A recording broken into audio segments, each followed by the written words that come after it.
Nikikutangazia kutoka jijini Dodoma, ifuatayo ni taarifa ya habari ya kutwa nzima hii ya leo. Mimi msomaji ni mimi Zinazile Mswima. Kwanza ni muhtasari wake. CCM yatoa onyo kwa mawaziri na viongozi wa serikali wazembe na wapenda rushwa. WHO kupoteza robo ya wafanyakazi wake ifikapo katikati ya mwaka 2026. Na katika michezo, Yanga yazindua jezi za michuano ya ligi ya mabingwa Afrika. Ujambo mtazamaji wetu, karibu katika ulimwengu wa habari kutoka hapa Sky TV. Hii ni taarifa kamili ya habari ya kutwa nzima ya leo. Chama cha Mapinduzi CCM kimesema kitachukua hatua kali dhidi ya mawaziri, naibu mawaziri na viongozi wengine wa serikali watakaobainika kufanya kazi kwa uzembe, uvivu au kushiriki katika vitendo vya rushwa. Taarifa ya mwandishi wetu Ibrahim Jamal kutoka Dodoma inafafanua zaidi. Katibu wa NEC Itikadi, Uenezi na Mafunzo wa CCM Kenan Kiongosi ametoa onyo hilo jijini Dodoma leo Novemba 19, 2025, akisisitiza umuhimu wa viongozi wote kufanya kazi kwa weledi na kuzingatia maadili ya utumishi wa umma. Amesisitiza kuwa Chama cha Mapinduzi ndicho kitaisimamia serikali kuhakikisha serikali inatekeleza majukumu yake kikamilifu ili kuleta matokeo chanya kwa Watanzania. Kutambua shughuli ya uapisho wa jana, ni wapongeze mawaziri na manaibu waziri waliokula kiapo jana Novemba 18, 2025. Wote waliokula kiapo jana wanapaswa kufahamu kwamba Mheshimiwa Rais Daktari Samia Suluhu Hassan ana kasi ya kuijenga Tanzania iliyo bora. Uteuzi wao una maana kuwa Rais anawaamini na watampa majawabu anayoyataka kwa Watanzania kwa kufanya kazi kwa bidii. Hivyo chama kinawataka mawaziri na manaibu waziri waende kufanya kazi kwa weledi na wasiweze kumwangusha rais na mwenyekiti wetu wa Chama cha Mapinduzi. Hivyo basi, kipindi wanafurahia uteuzi huo na wamesha kula kiapo kuingia kwa ofisini, wakumbuke kuwa rais hana mchezo na anataka kazi na utendaji uliotukuka, uliojawa na utu ndani yake kwa Watanzania wote. Hivyo Chama cha Mapinduzi hakitasita kuchukua hatua kali kwa kiongozi yoyote mzembe ndani ya serikali ambayo imeundwa na Chama cha Mapinduzi. Kiongozi amempongeza Mheshimiwa Rais Dr. Samia Suluhu Hassan kwa kuviomba vyombo vya usalama kuwaachia vijana waliokamatwa, akiamini walifanya matukio hayo kwa kufuata shinikizo. Hata hivyo, ameiomba Tume ya Uchunguzi ya Uvunjifu wa Amani kufanya kazi hiyo kwa maslahi mapana ya taifa.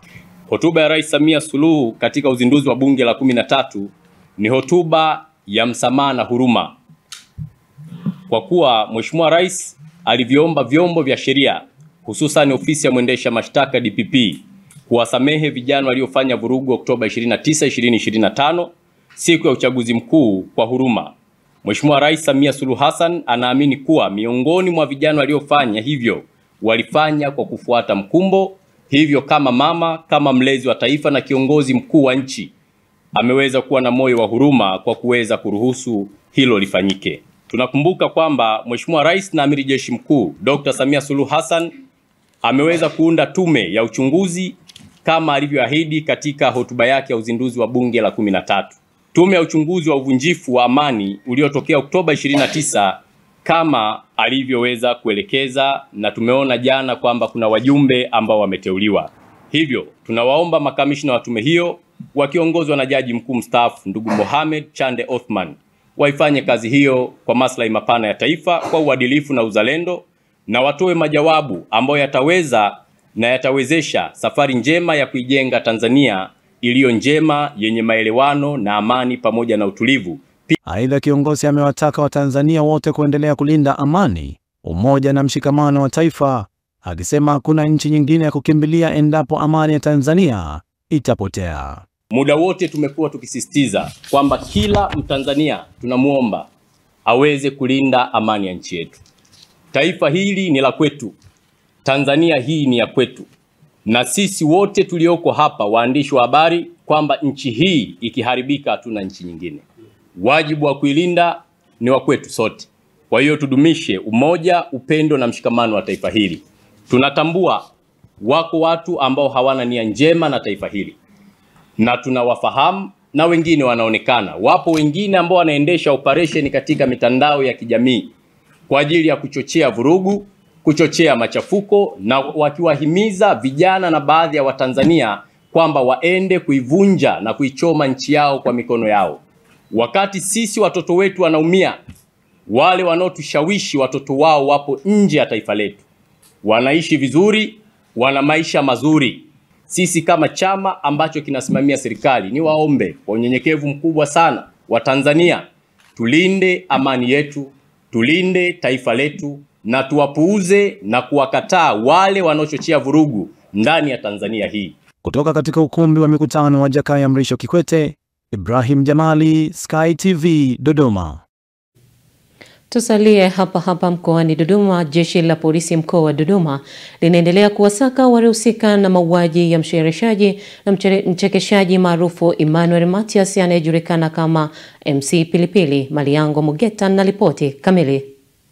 Jeshi la polisi mkoa wa Dodoma limethibitisha kutokea kwa kifo cha Emmanuel Matias Matebe maarufu kama MC Pilipili, mkazi wa Swaswa jijini Dodoma na Dar es Salaam, ambapo Novemba 16, 2025 majira ya saa 9 alasiri alifariki dunia wakati akipatiwa matibabu katika kituo cha afya cha Ilazo jijini Dodoma. Akizungumza na wanahabari, kaimu kamanda wa polisi mkoa wa Dodoma ACP William Abel Mwamafupa amesema kuwa kabla ya kufikwa na mauti mnamo majira ya saa 8 mchana, msaidizi wa marehemu aliyetambulika kwa jina la Hassan Ismail alipigiwa simu na mtu asiyefahamika na kuomba wakutane, na baada ya muda walifika watu watatu ambao hakuwajua wakiwa na MC Pilipili akiwa katika hali mbaya kwenye gari ndogo nyeupe na kumkabidhi bwana Hassan na wao kuondoka.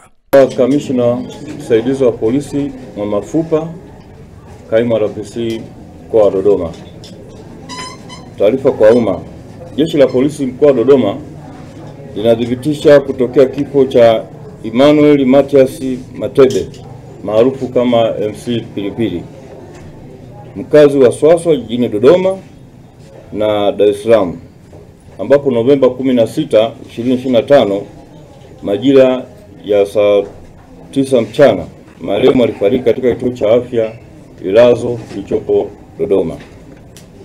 Kabla ya kufikwa na mauti majira ya saa 8 mchana, msaidizi wake Hassan Ismaili alipigiwa simu na mtu asiyefahamika na kuomba wakutane naye, na baada ya muda walifika watu watatu asiowafahamu wakiwa na MC Pilipili ndani ya gari dogo jeupe, na walimkabidhi MC Pilipili akiwa na hali mbaya na wao wakaondoka. Uchunguzi wa awali wa jeshi la polisi kushirikiana na wataalamu wa afya umebaini MC Pilipili alifariki dunia baada ya kushambuliwa maeneo mbalimbali katika mwili wake.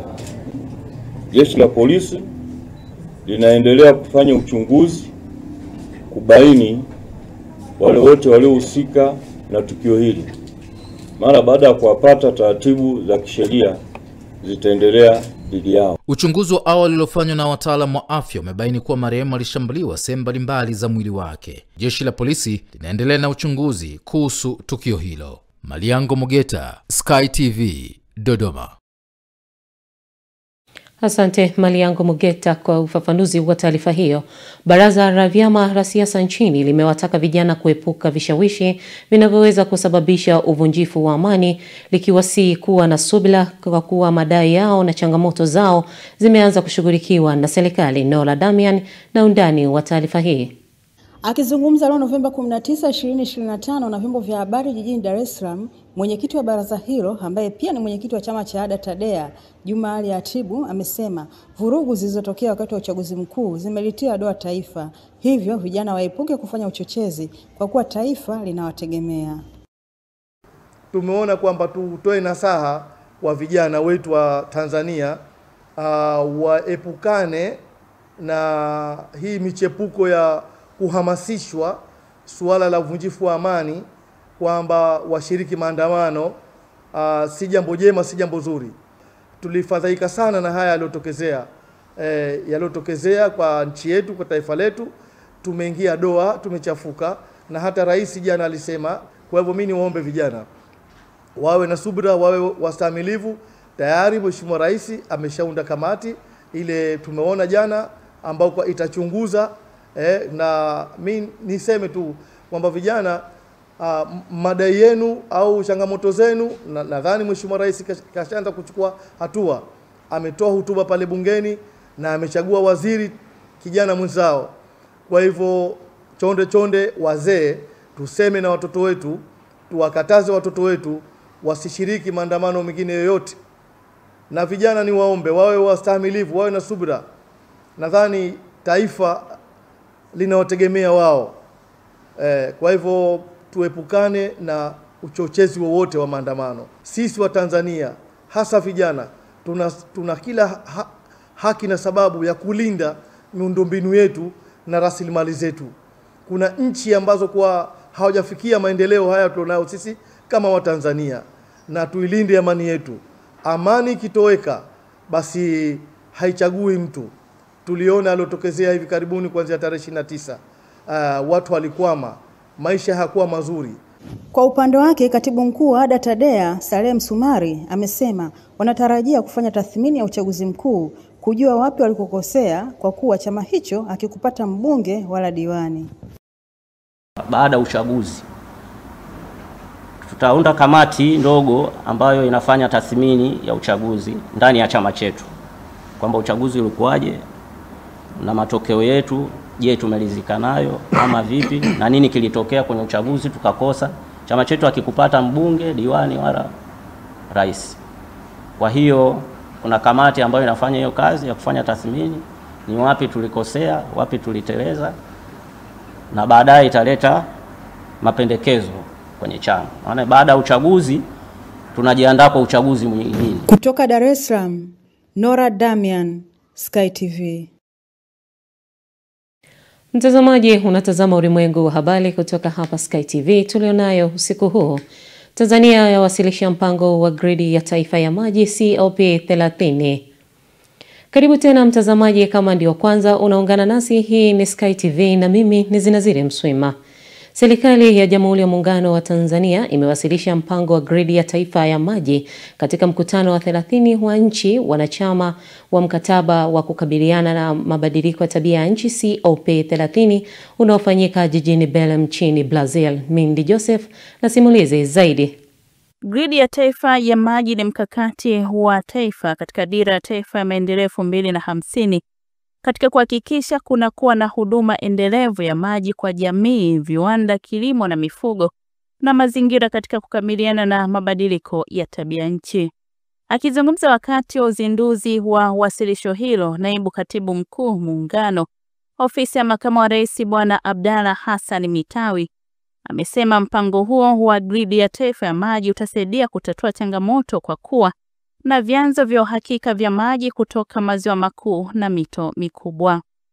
Amebainisha kuwa Tanzania ni kinara wa ajenda ya maji Afrika kupitia uwekezaji wa miradi mikubwa ya maji ambayo inatekelezwa na serikali ili kukabiliana na uhaba wa huduma hiyo muhimu kwa binadamu.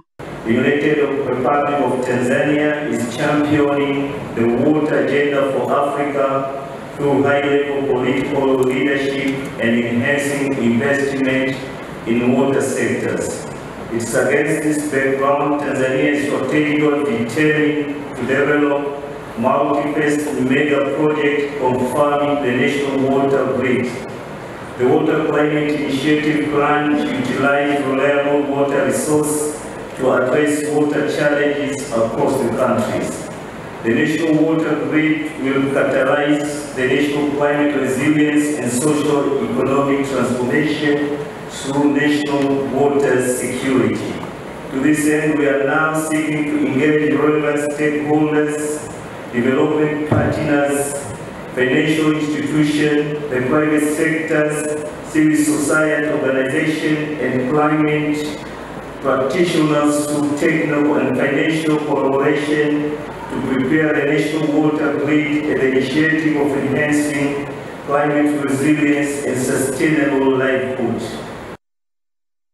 Kwa upande wake, mwakilishi wa mkurugenzi wa WaterAid Tanzania Bi Manka Musha amesema gridi ya taifa ya maji inaakisi mikakati ya serikali ya kutatua changamoto ya upungufu wa maji. We believe clean water, decent toilets are basic human rights essential for human dignity, health, and we are turning that vision into reality, one community at a time. Over the years, WaterAid has grown to open and operate across Africa, Asia, America, Europe, and Australia. In Tanzania, WaterAid has been present since 1983 and has supported efforts to expand access to wash services to more than 8 million people across 11 regions in mainland and Zanzibar. It is also worth noting that we are currently collaborating with the Ministry of Health, of Water, and UNICEF to prepare the Heads of State Initiative Presidential Compact, which will outline the country priorities to accelerate progress towards achieving SDG 6 by 2030. Itakumbukwa kuwa Machi 22, 2025 wakati wa maadhimisho ya siku ya maji duniani, Rais wa Jamhuri ya Muungano wa Tanzania Daktari Samia Suluhu Hassan alielekeza ianzishwe gridi ya taifa ya maji ili maji yaweze kufika katika maeneo yote nchini. Hata wakati akifungua bunge la 13 alisisitiza utekelezaji wa gridi ya maji ya taifa kukamilika ifikapo mwaka 2030. Mindi Josephu, Sky TV. Asante Mindi Joseph kwa undani wa taarifa hiyo.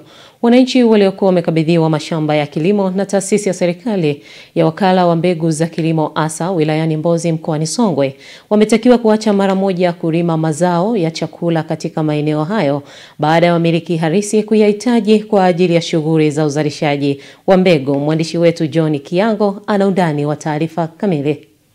Hayo yamesemwa katika kikao kilichowakutanisha baadhi ya viongozi wa kijiji na wakulima hao, ambapo mkurugenzi wa uzalishaji wa ASA Justin Lingo pamoja na meneja uzalishaji wa ASA Benjamin Mfupe, wote kutoka makao makuu, wamewataka wakulima hao kutii maagizo hayo ili kuepusha usumbufu na mgongano usio wa lazima. Shamba sasa linatumika lote, na wananchi wakapewa taarifa msimu uliopita kwamba jamani, msiombe tena wala hatutapokea fedha kwa ajili ya kukodisha mashamba, kwa sababu shamba lote linatumika kuzalisha mbegu, sio nafaka. Mabango pia yakawekwa ili wananchi wasifanye nini, wasilime ndani. Lakini baadhi ya wakulima nikasikia wanataka kuendelea kulima, yaani walazimisha kulima, na wakati cha kwanza mjue ni shamba la serikali. Serikali sasa imewekeza kupitia wakala wa mbegu za kilimo. Sasa tunalitumia shamba lote kwa ajili ya kuzalisha mbegu, sio nafaka. Tukakutana hapa, tukaelezana baadhi yenu viongozi, wakasema sasa wao wameelewa, lakini kuna haja pia ya kurudi tukutane na wengi zaidi na baadhi ya wananchi ambao walikuwa wanataka kulima kule waweze kupata hiyo message. Niwakumbushe tu, niliongea juzi nikasema jamani, malengo ya taasisi sasa hivi ni kufikisha tani 22,000 ya mbegu, kwa sababu mahitaji makubwa nchini, ili tuweze kupunguza gharama ambazo serikali inaingia kuagiza mbegu kutoka nje ya nchi. Huu ni mpango kamili wa serikali kuhakikisha kwamba mbegu zinazalishwa nchini za kutosha. Mahitaji ya mbegu ni makubwa, na kama mahitaji ya mbegu ni makubwa, lazima kama serikali iwekeze katika uzalishaji wa mbegu, na uzalishaji wa mbegu una taratibu zake za kuzalisha mbegu. Yaani kwa mfano zao linalozalishwa hapa, mbegu zinazozalishwa hapa za mahindi zinahitaji utengano. Yaani ukiwa unazalisha mbegu hapa, shamba lako limeishia hapa nilipo hapa, kwenda mbele yangu inatakiwa mita 200 isionekane zao lolote linalohusiana na mahindi kama mbegu ya mahindi ndio inazalishwa. Kwa maana tunasisitiza tena mapema kabisa, tuambizane huko jamani, huku hii shamba inakwenda kutumika lote. Linawezekana lisitumike lote msimu huu kama tunaofikiria, lakini kuna shughuli zitaenda kuanza kufanyika msimu huu. Hizo zitakuasili, hatujui zitamwangukia nani. Na lazima tuwe na uhuru sasa, ili tukitaka kufanya kazi hizi kama wakala, ni shamba la kwetu, lazima tuwe na uhuru. Popote tukitaka kuingia, ni mwezi wa 5 tutaingia, ni mwezi wa 6 tutaingia, ni mwezi ujao wa 3 tutaingia, ni mwezi wa 1 tutaingia. lakini ukianza kulima itakuathiri sana. Yaani tunawaomba sana tupelekeane taarifa hizi kwa kila mmoja. Baadhi ya viongozi wa kijiji waliohudhuria kikao hicho walitoa maoni yao juu ya agizo hilo. Nashukuru meza kuu kwa maelekezo mazuri. Tungekuwa tunashirikishana kwa mfumo huu, nafikiri hakuna kitu ambacho kingeharibika. Mkurugenzi wa shamba amezungumza kwa kirefu, kwa mapana, lakini pia mkurugenzi wa serikali umezungumza kwa mapana sana. Lakini sasa kuna maelekezo mengine ambayo wanazungumza kwamba hawa watu wamepata watu wengine wakubwa wenye fedha, wenye hela ndefu, ndio wanataka walime haya mashamba, tofauti na nini maelekezo ambayo umeelekeza kwamba ni mbegu, kwamba wamewapata watu ambao wana pesa kubwa ili wayamiliki yale mashamba, walime mazao ya kawaida tu na sio mbegu, kwamba hata kama kuna maandishi kwamba tulime tu muhula huu kwa mbegu za muda mfupi ili tuachie. Nikiripoti kutoka mkoani Songwe, mimi John Kiango, Sky TV. Mtazamaji, tutoke mkoani Songwe tuelekee mkoani Mbeya. Wadau wa kilimo katika halmashauri zote za mkoa wa Mbeya wametakiwa kufanya tafiti za kitaalamu na kuweka mpango mkakati juu ya mazao ya kipaumbele katika uzalishaji ambao utamwezesha mkulima kulima kilimo chenye tija na kuongeza uzalishaji. Upendo Kibetile ana maelezo zaidi. Akizungumza katika kikao kazi cha maafisa kilimo kutoka halmashauri, kata na wadau wa kilimo mkoani Mbeya ambacho kinaangazia msimu mpya wa kilimo kwa mwaka 2025-2026, Katibu Tawala mkoa wa Mbeya Lazaro Mpogolo amewataka wataalamu kuwasaidia wakulima kulima kilimo chenye tija. Tunapomwambia mkulima acha zao hili, lima zao hili, manake iwe ni jambo linaloleta nini? Faida kwa mkulima. Tunawatoa wakulima kwenye umaskini kuliko kuzunguka nao pale kila siku. Tunawaambia lima, mwisho wa siku uone mabadiliko kwake. Ndio maana nasema basi kila halmashauri natamani nije na mpango mkakati wa mazao au zao la kipaumbele. Maana haiwezekani nahamasisha tu mazao kila zao. Mwisho wa siku tunawachanganya nani? Wakulima. Kwa upande wake, afisa kilimo ofisi ya mkuu wa mkoa wa Mbeya Tadei Ngambila ameeleza malengo ya ngazi ya mkoa katika mazao ya chakula na biashara, huku Katibu Tawala msaidizi uchumi na uzalishaji mkoani humo Saidi Madito akiahidi kufanyia kazi vipaumbele vya mazao ili kuongeza tija ya uzalishaji. Malengo ya mkoa katika ngazi ya mkoa ni kuongeza uzalishaji wa mazao ya chakula na biashara kwa kiwango cha juu, lakini mbali na kuongeza uzalishaji tunahitaji kuongeza tija.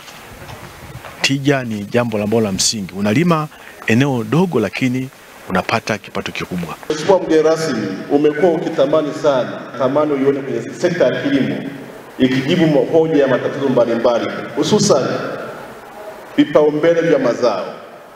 Na pengine kwa sababu tuko wataalamu hapa, tutaanza kuona namna gani tunajipanga kwa ajili ya kutimiza ile azma ya kwako au maono ambayo unayo. Nao baadhi ya washiriki kutoka halmashauri za mkoa wa Mbeya wameeleza maandalizi yanayoendelea kwenye halmashauri zao pamoja na kuhamasisha matumizi sahihi ya pembejeo. Lengo kubwa ni kuhamasisha matumizi sahihi ya pembejeo kwa watumiaji ili kuweza kuongeza tija. Halmashauri ya wilaya ya Mbarali mpaka sasa kuna mtaalamu ambaye amefuata mbegu bora Dakawa Morogoro kwa ajili ya QDS. Tunao wakulima 70 ambapo lengo ni kuwaletea zile mbolea bora waweze kuzalisha na iwe rahisi kuwapatia wakulima wengine. Nikiripoti kutoka mkoani Mbeya, Upendo Kibetile, Sky TV. Wakati baraza jipya la mawaziri likianza utekelezaji wa majukumu, wananchi wamesema wanatarajia mabadiliko halisi katika utendaji wa serikali. Taarifa ya Sofia Daudi inafafanua. Wananchi wanaangalia kwa matumaini baraza hili jipya na wamebainisha maeneo yanayohitaji msukumo zaidi, ikiwemo uchumi imara, ajira kwa vijana na kuongeza wajibikaji wa viongozi. Rais ameteua baraza akaweka wageni kama 9 hivi kama sikosei. Amewaweka pale aangalie wale waliokuwepo na wale walioweka ni wapi wanaenda spidi zaidi, maana sasa hivi ni serikali ya kuwafikia wananchi, sio kukaa tena ofisini. Sasa wale wengine wamewekwa benchi kwanza, wao wasiende na yeye, wale watarudi tu. Sasa kuna ambao walioacha kwenye wizara zile, kwa mfano kama Mavunde ya madini, yule Jumaa Aweso kwenye maji. Ukimwangalia Jumaa Aweso, yule waziri sijui siku gani unaweza kumkuta ofisini kakai. Ndio maana unaona maji ya asilimia vijijini yamefika 85% na mjini 90. Kwa nini? Yule bwana akisema kitu alafu anafuatilia hapo hapo. Tena anasema kwa sababu mkinizingua na mimi nawazingua. Kwa hiyo anakuwa muda wote yuko na mpaka vijijini kule ambapo mtu hawezi kufika, lakini yeye yupo kafika. Unajua kiongozi yote hata kama ni waziri, hata kama ni waziri mkuu, ukitaka ujue mambo, acha Mungu wewe njoo huku chini, hata kwenye zanati ya kata wewe njoo. Ndio utapata mambo huku. Lakini ukikaa ofisini watakudanganya. Nikianzia wizara ambayo ni ya vijana, ambayo wizara imeongezeka chini ya Nauka, na imani tunaweza kufika mbali. Amekuwa ni kijana ambaye ni motivator speaker kwa maana ya faida yake, lakini pia ni kijana anaweza akawa ana nguvu. Kwa hiyo shughuli kadha wa kadha anaweza kufika kwa maana ya kujituma, lakini pia ni kijana ambaye anaweza kufikika. Lakini pia na imani naye kwa sababu ni mgeni kwenye wizara, anaweza kawa natii maelekezo ya viongozi wake wakubwa ambao kwenye mamlaka, ambao wako kwenye ngazi za juu. Lakini pia kama nilivyosema, wizara ya kilimo, ndani ya chombo chetu tumeona kazi yake kipindi iko katibu wa Chama cha Mapinduzi. Sina hofu, ni mkomavu, pia ni mkomavu kwa maana kazi, lakini pia ni mkomavu kichwani. Anaelewa kazi ya utumishi, anaelewa kazi ya kutumikia wananchi. Mimi nitawatakia kila la heri na matumaini ya wizara na matumaini ya teuzi ambazo zimefanyika na wizara. Nikuombea tu, wao ni wanadamu, kuna sema anateleza na kuendelea kuombea na kutia moyo. Matarajio makubwa sasa yanahamia kwa mawaziri wapya, hasa baada ya kuanzishwa kwa wizara ya vijana, wizara ambayo haikuwepo hapo awali. Sofia Daudi, Sky TV. Asante Sofia Daudi kwa undani wa taarifa hiyo. Mtazamaji, tunahitimisha katika habari za kitaifa na sasa tunapata mapumziko mafupi. Tukirejea tunaungana na Godiness Gaspar katika biashara na uchumi.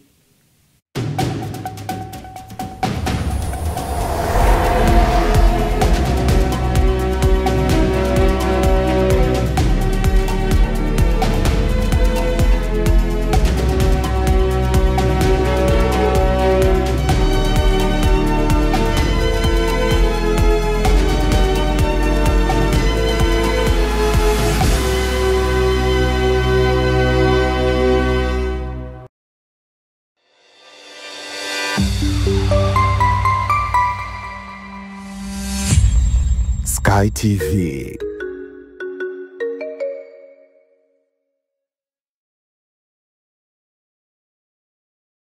Habari, jina langu ni Sarah kutoka ya ZIC. Kazi yangu ni kukuongoza katika kufanya maamuzi sahihi ya kujikinga wewe na mali yako dhidi ya majanga yasiyotarajiwa kwa kupata bima kutoka ZIC. Je, unaifahamu ZIC? ZIC ni shirika la bima lililoanzishwa mwaka 1969 kutoa huduma za bima kwa wananchi, taasisi za umma na binafsi kwa lengo la kulinda uchumi wa watu binafsi na nchi yetu kwa ujumla. Lengo letu ni kuwa kampuni ya bima inayoaminika na wateja na kutambulika kote Afrika Mashariki. Dhamira yetu ni kulinda na kuwawezesha wateja wetu kwa kuwapa huduma bora na za kuaminika. Baada ya utangulizi wangu, je, ungependa kujua kuhusu huduma zetu? ZIC tunatoa huduma za bima za mali na ajali, na kati ya hizi ni bima ya magari, bima ya wizi, bima ya moto, bima ya mizigo. Je, unazijua branchi zetu? Kuhakikisha tunawafikia wateja wetu nchi nzima, Tunatoa huduma zetu kupitia ofisi zetu kuu zilizopo mtaa wa Mpirani pamoja na matawi yetu yafuatayo: Amani, Marubi, Chake Chake, Dar es Salaam, Dodoma, Mwanza, Kahama, Arusha, Tanga, Mbeya na Mtwara. Unajua ni njia gani tunazotumia kuwapa wateja wetu huduma? Tunatoa huduma kupitia ofisi zetu, kupitia mawakala na madalali wa bima waliosajiliwa na Mamlaka ya Bima Tanzania, kupitia mawakala wa Bank Assurance na pia kupitia mitandao ya simu kupitia Voda Bima na Mix by Yas. Karibu ufurahie huduma zetu kwa masaa 24. Tunakujali. Sky TV inakukaribisha mfanyabiashara, mjasiriamali, taasisi na mashirika mbalimbali kutangaza biashara yako kwa gharama nafuu. Sky TV itafurahi kuwa sehemu ya kufanikisha ndoto yako ya kukua kibiashara. Karibu utangaze nasi ili kuwafikia wateja wengi kutoka maeneo mbalimbali ndani na nje ya nchi. Kwa maelezo zaidi, wasiliana na mkuu wa kitengo cha masoko kupitia simu namba 0673 33 61 99 au 0794 96 3336. Wakati wa kukua kibiashara, taasisi au shirika lako ni sasa. Changamkia fursa hii. Sky TV, above the limit.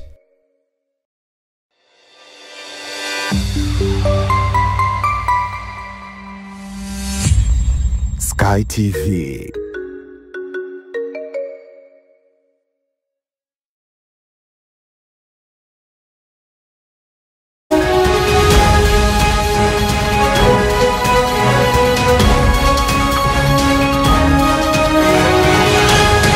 Biashara na uchumi.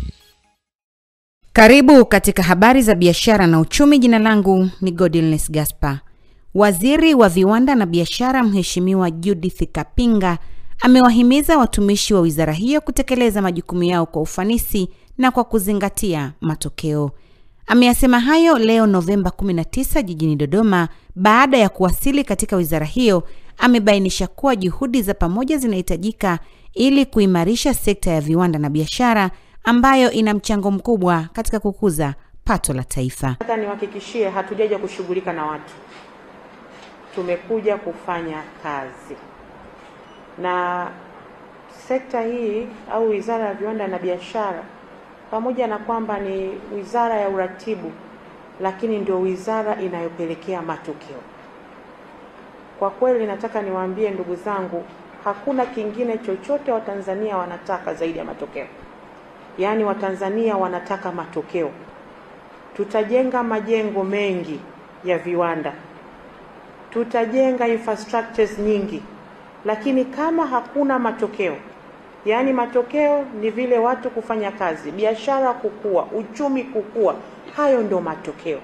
Kwa hiyo pamoja na jitihada nyingine zote, lile ambalo litatufanya tuonekane tumefanya kazi ni matokeo. Kwa upande wake, naibu waziri wa Viwanda na Biashara Mheshimiwa Patrobas Katambi amewataka watendaji wote wa wizara hiyo kuendeleza ushirikiano na kufanya kazi kwa weledi. Amesisitiza umuhimu wa umoja wa uwajibikaji katika kuhakikisha kuwa wizara inatimiza malengo yake kwa manufaa ya taifa. Kitu hiki kikamilike kuwa kitabu ni yale tunayoyapata kutoka kwenu, na ili kiwe kitabu kizuri chenye kurasa nzuri ambazo zitampendeza aliyetupa mamlaka haya, ni nyinyi mnaenda kuandika hicho kitabu, lakini tukishirikiana pamoja na sisi. Kwa hiyo tunaomba ushirikiano wenu wa kiwango kikubwa ili kitabu chetu kiende kikawe kile ambacho Mheshimiwa Rais ametuambia tukiandike kwa kipindi alichotupima, alichotupangia, kwa mikakati, mipango na malengo ambayo yamekusudiwa kwa kuanzishwa kwa wizara hii. Na sasa tutazame viwango vya kubadilisha fedha kutoka Benki Kuu ya Tanzania BOT, ambapo leo Novemba 19, 2025 dola ya Marekani imenunuliwa kwa shilingi 2408 na senti 6 na kuuzwa kwa shilingi 2432 na senti 7. Paundi ya Uingereza imenunuliwa kwa shilingi 3169 na senti 1 na kuuzwa kwa shilingi 3200 na senti 7. Euro ya Ulaya imenunuliwa kwa shilingi 2793 na senti 8 na kuuzwa kwa shilingi 2821 na senti 7. Randi ya Afrika Kusini imenunuliwa kwa shilingi 140 na senti 1 na kuuzwa kwa shilingi 141 na senti 5. Shilingi ya Kenya imenunuliwa kwa shilingi 18 na senti 5 na kuuzwa kwa shilingi 18 na senti 7. Na shilingi ya Uganda imenunuliwa kwa shilingi 0 na senti 6 na kuuzwa kwa shilingi 0 na senti 6. Na huo ndo mwisho wa habari za biashara na uchumi. Jina langu ni Godilness Gaspar.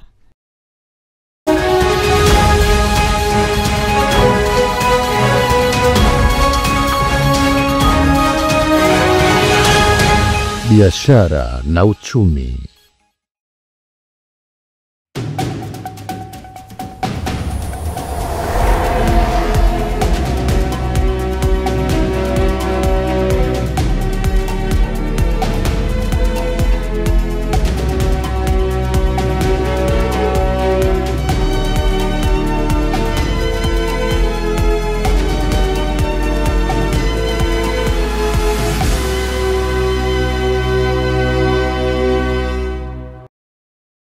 Asante Godilness Gaspar kwa ufafanuzi wa habari za biashara pamoja na uchumi.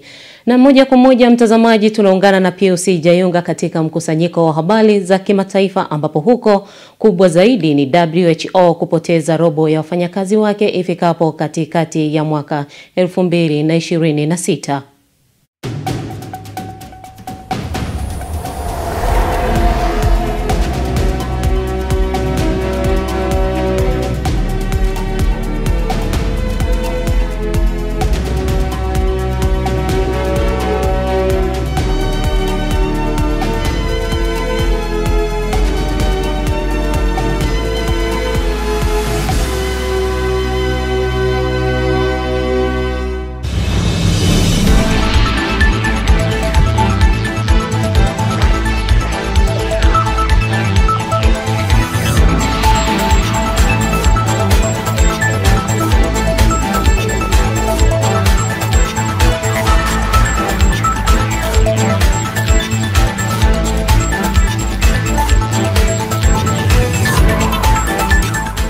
Habari za kimataifa. Karibu katika habari za kimataifa, naitwa Pius Jayunga. Shirika la Afya Duniani WHO limesema idadi ya wafanyakazi wake itapungua kwa takribani robo zaidi ya ajira 2000 kufikia katikati mwa mwaka ujao. Hayo ni katika wakati likijaribu kutekeleza mageuzi baada ya mfadhili wake mkuu Marekani kutangaza kujiondoa. Kwa mujibu wa taarifa ya shirika hilo kwa nchi wanachama, sababu za hali hiyo ni pamoja na kustaafu na kuhama kwa baadhi ya watumishi. Utawala wa Rais wa Marekani Donald Trump ulijiondoa kwenye shirika hilo mara tu baada ya kuingia madarakani mwezi Januari, jambo lililosababisha shirika hilo kupunguza shughuli zake na kupunguza timu ya uratibu wake kwa nusu. Washington ni mfadhili mkubwa zaidi wa shirika hilo la afya la Umoja wa Mataifa, likichangia takribani 18% ya ufadhili wake duniani kote. Kwingineko, watu 13 wameuawa na wengine kadhaa wamejeruhiwa Jumanne kufuatia shambulio la anga la Israeli kwenye kambi ya wakimbizi wa Kipalestina kusini mwa Lebanon. Wizara ya afya ya Lebanon imesema shambulio hilo la droni lililenga eneo la kuegesha magari katika msikiti uliopo kwenye kambi ya wakimbizi ya Ain El Hilwehi, nje kidogo ya mji wa pwani wa Sidon. Hili ni shambulio baya zaidi nchini Lebanon tangu kusitishwa kwa mapigano kati ya Israeli na kundi la wanamgambo wa Hezbollah mwaka mmoja uliopita. Na hatimaye Rais wa Marekani Donald Trump amempokea katika ikulu ya White House mwanamfalme wa Saudi Arabia Mohammed bin Salmani na wakasaini mikataba ya kibiashara na kiulinzi. Utawala wa Trump umesema Saudi Arabia itaongeza mipango yao ya uwekezaji kutoka dola bilioni 600 hadi takribani dola trilioni 1. Riyadh amekubali pia kununua ndege za kivita na vifaru karibu 300 vya Marekani. Akihojiwa na waandishi wa habari, Trump alimtetea bin Salman na kusema mwanamfalme huyo hakuwa na taarifa zozote kuhusu mauaji ya mwaka 2018 ya mwandishi wa habari Jamal Khashoggi aliyeuawa ndani ya ubalozi wa Saudi Arabia mjini Istanbul. Mwisho wa habari za kimataifa, naitwa Pius Jayunga.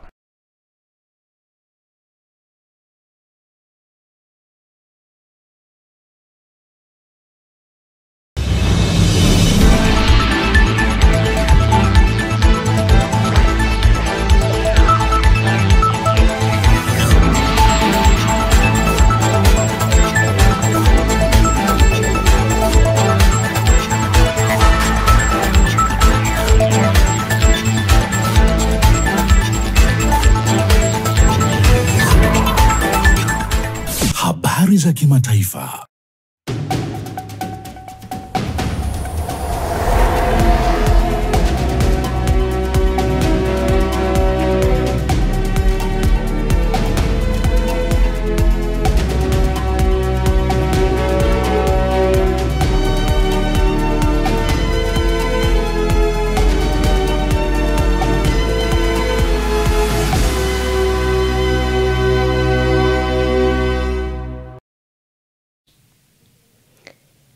Mtazamaji, ni wasaa wa kuelekea viwanjani kuangazia michezo na tunaungana naye mwanamichezo Rai Saidi.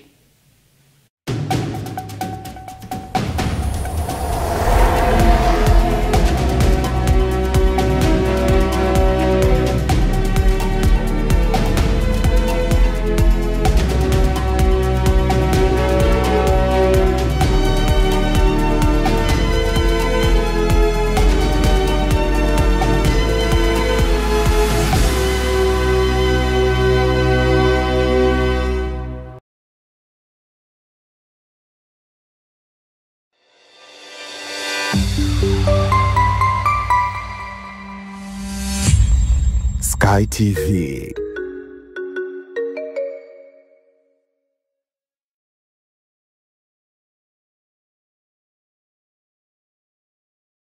Habari, jina langu ni Sarah kutoka ya ZIC. Kazi yangu ni kukuongoza katika kufanya maamuzi sahihi ya kujikinga wewe na mali yako dhidi ya majanga yasiyotarajiwa kwa kupata bima kutoka ZIC. Je, unaifahamu ZIC? ZIC ni shirika la bima lililoanzishwa mwaka 1969 kutoa huduma za bima kwa wananchi, taasisi za umma na binafsi kwa lengo la kulinda uchumi wa watu binafsi na nchi yetu kwa ujumla. Lengo letu ni kuwa kampuni ya bima inayoaminika na wateja na kutambulika kote Afrika Mashariki. Dhamira yetu ni kulinda na kuwawezesha wateja wetu kwa kuwapa huduma bora na za kuaminika. Baada ya utangulizi wangu, je, ungependa kujua kuhusu huduma zetu? ZIC tunatoa huduma za bima za mali na ajali, na kati ya hizi ni bima ya magari, bima ya wizi, bima ya moto, bima ya mizigo. Je, unazijua branchi zetu? Kuhakikisha tunawafikia wateja wetu nchi nzima, tunatoa huduma zetu kupitia ofisi zetu kuu zilizopo mtaa wa Mpirani pamoja na matawi yetu yafuatayo: Amani, Marhubi, Chake Chake, Dar es Salaam, Dodoma, Mwanza, Kahama, Arusha, Tanga, Mbeya na Mtwara. Unajua ni njia gani tunazotumia kuwapa wateja wetu huduma? Tunatoa huduma kupitia ofisi zetu, kupitia mawakala na madalali wa bima waliosajiliwa na Mamlaka ya Bima Tanzania, kupitia mawakala wa Bank Assurance na pia kupitia mitandao ya simu kupitia Voda Bima na Mix by Yas. Karibu ufurahie huduma zetu kwa masaa 24. Tunakujali.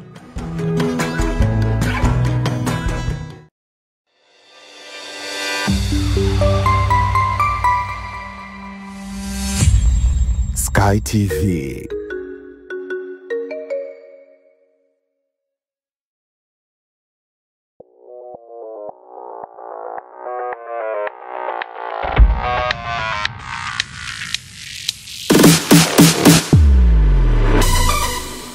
Habari za michezo na burudani.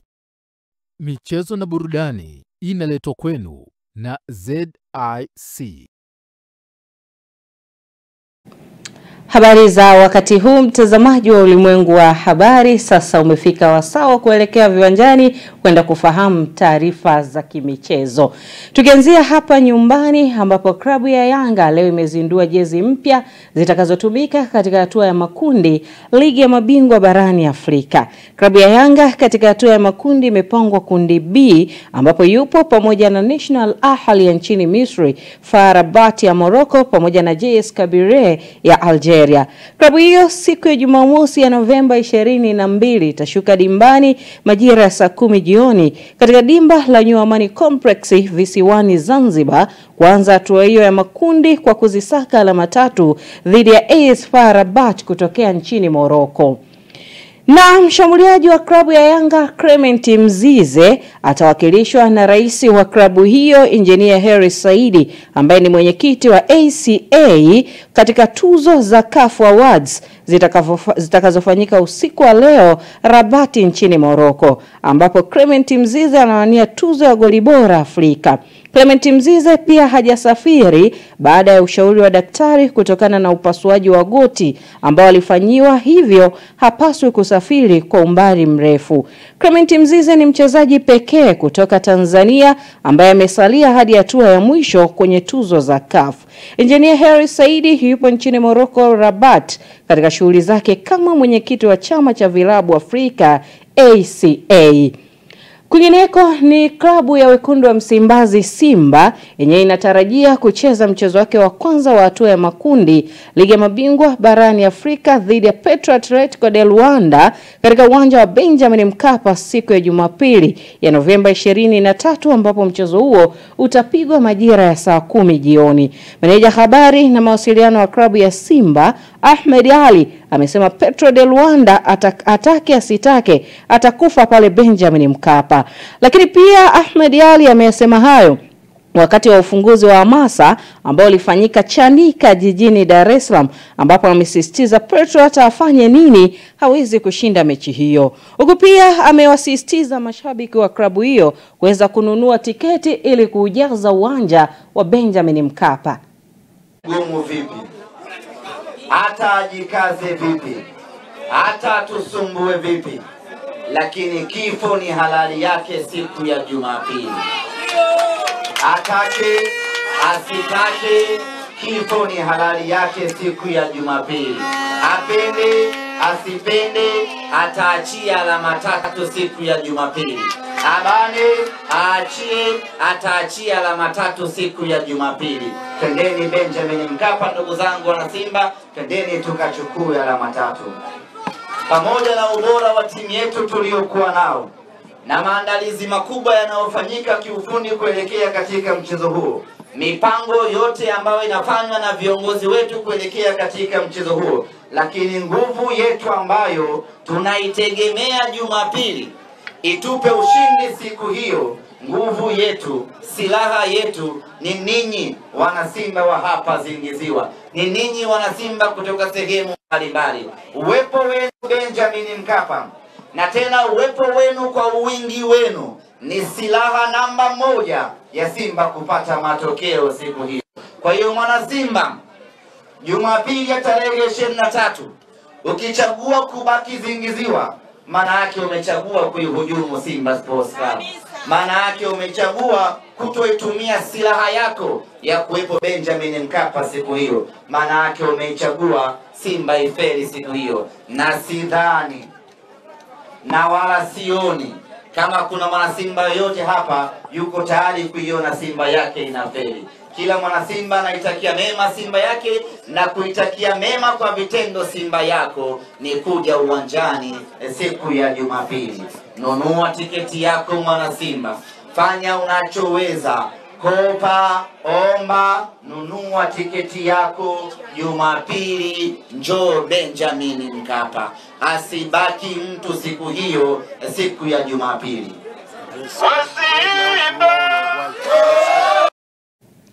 Mashabiki wa soka hapa Dodoma wametoa tathmini yao kuhusiana na wawakilishi katika michuano ya kimataifa, ambapo Simba na Yanga wao wakishiriki michuano ya klabu bingwa barani Afrika, huku Singida Black Stars na Azam FC wao wakishiriki michuano ya kombe la shirikisho. Mashabiki hao wameweza kutoa tathmini kuhusiana na vilabu hivyo, wapi wanaviona, lakini pia wanatoa nafasi gani katika vilabu hivyo. Shirikisho kwa sababu gani? Na matumaini makubwa sana kama jinsi ulivyoongea ndugu mtangazaji. Kwa hatua tuliyofikia ni hatua nzuri, kwa sababu timu zote toka zimeanza mzunguko zinaonyesha matumaini ya ushindi utakuwepo.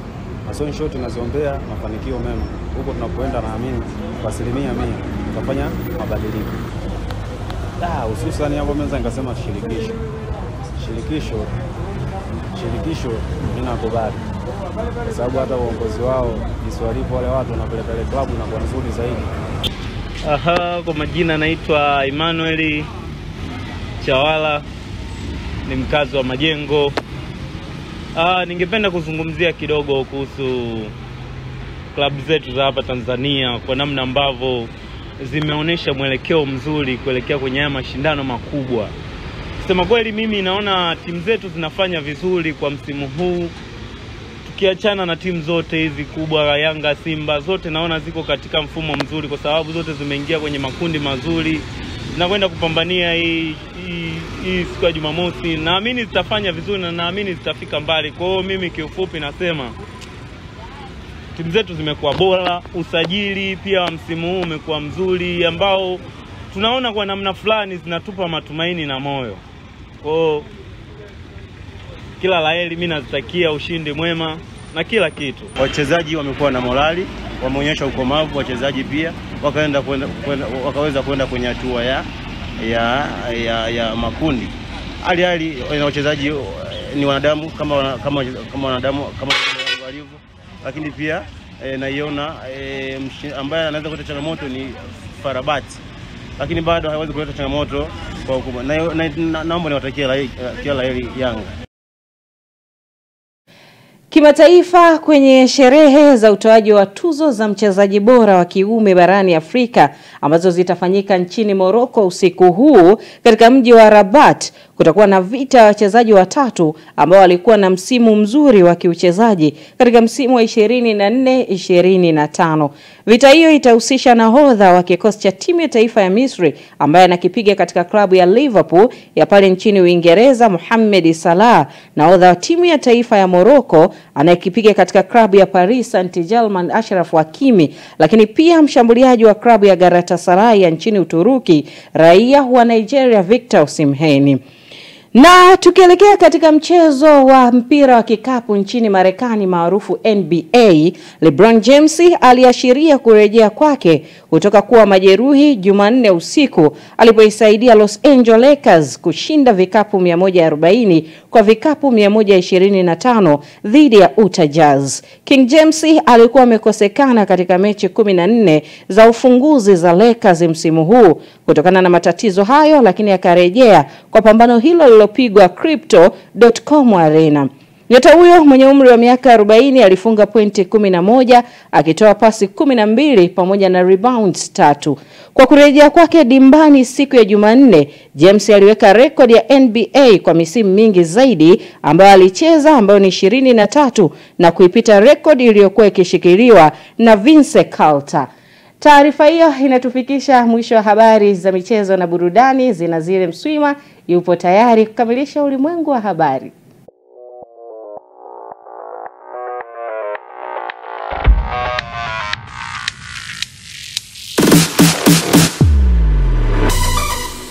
Habari za michezo na burudani.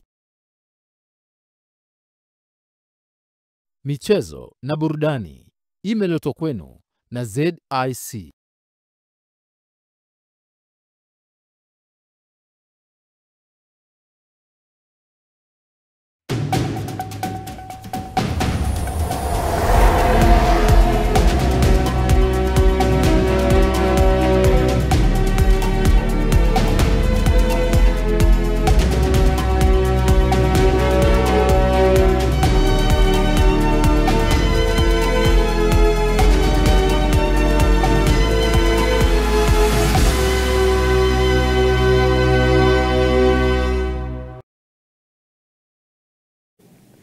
Mtazamaji, huyo alikuwa ni Rais Saidi, mwana michezo, alikuwa akitujuza yaliyojiri dimbani. Na sasa ni utabiri wa hali ya hewa kutoka TMA kwa saa 24 zijazo kuanzia saa 3 kamili usiku huu wa leo. Habari za kutwa nzima leo, karibu katika utabiri wa hali ya hewa kutoka Mamlaka ya Hali ya Hewa Tanzania, ukiwasilishwa nami Godfrey Kazinja. Kwa usiku wa leo tunatarajia magharibi mwa nchi pamoja na mkoa wa Rukwa kuwe na hali ya mawingu kiasi pamoja na mvua na ngurumo katika maeneo machache. Hili hali mkoa wa Njombe pamoja na Ruvuma kutakuwa na hali ya mvua katika maeneo machache. Sehemu nyingine za nchi zinatarajiwa kuwa na hali ya ukavu kwa ujumla. Mifumo ya upepo kwa siku ya kesho inatuonyesha upepo kwa ujumla unatarajiwa kuwa wa wastani katika maeneo mbalimbali ya nchi.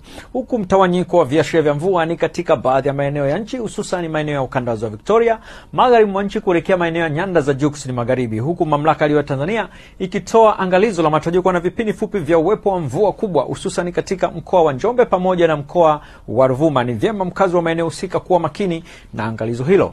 Kwa upande wa ukanda wa Victoria kwa siku ya kesho, magharibi mwa nchi, nyanda za juu kusini magharibi yakijumuisha na kusini mwa mkoa wa Morogoro, kote kuna hali ya mawingu kiasi pamoja na mvua itakayoambatana na ngurumo za radi katika maeneo machache. Mkoa wa Njombe pamoja na mkoa wa Ruvuma kote kuna hali ya mawingu, mvua na ngurumo za radi katika maeneo machache na vipindi vifupi vya jua. Mkoa wa Lindi na Mtwara kote kuna hali ya mvua katika maeneo machache na vipindi vya jua. Pwani ya kaskazini mwa mkoa wa Morogoro, mkoa wa Singida pamoja na Dodoma kote kuna hali ya mvua nyepesi japo ni katika maeneo machache pamoja na vipindi vya jua. Nyanda za juu kaskazini mashariki kote kuna hali ya ukavu. Na sasa tumalizie utabiri kwa kuangalia matarajio ya siku 4 zijazo katika baadhi ya miji kuanzia siku ya kesho kutwa. Jiji la Dar es Salaam inatarajiwa na hali ya mvua katika maeneo machache na vipindi vya jua. Mkoa wa Dodoma unatarajiwa na hali ya mvua na ngurumo katika maeneo machache kwa siku ya tarehe 22. Hali kadhalika mkoa wa Mwanza unatarajiwa na hali ya mvua na ngurumo katika maeneo machache. Mkoa wa Kilimanjaro unatarajiwa na hali ya mvua nyepesi katika maeneo machache. Mkoa wa Mbeya unatarajiwa na hali ya mvua na ngurumo za radi katika maeneo machache. Morogoro unatarajiwa na hali ya mvua kwa tarehe 21 mwezi wa 11. Arusha kunatarajiwa na hali ya mawingu kiasi, mvua nyepesi katika maeneo machache na vipindi vya jua. Ni kutoka Mamlaka ya Hali ya Hewa Tanzania, hatuna la ziada. Asante na nikutakie wakati mwema. Mtazamaji, kabla ya kuhitimisha taarifa ya habari ya kutwa nzima ya leo, tupate muhtasari wake. CCM yatoa onyo kwa mawaziri na viongozi wa serikali wazembe na wapenda rushwa. WHO kupoteza robo ya wafanyakazi wake ifikapo katikati ya mwaka 2026. Yanga wazindua jezi za michezo ya ligi kuu mabingwa Afrika. Mtazamaji, na huo ndio mwisho wa taarifa ya habari ya kutwa nzima ya leo kutoka hapa Sky TV. Kwa habari nyingine, ungana nasi muda na wakati kama huu ifikapo kesho. Kwa niaba ya wote walioshiriki kuandaa taarifa hii ya habari, jina langu ni Zinazire Mswima na kutakia utazamaji mwema wa vipindi vinavyoendelea.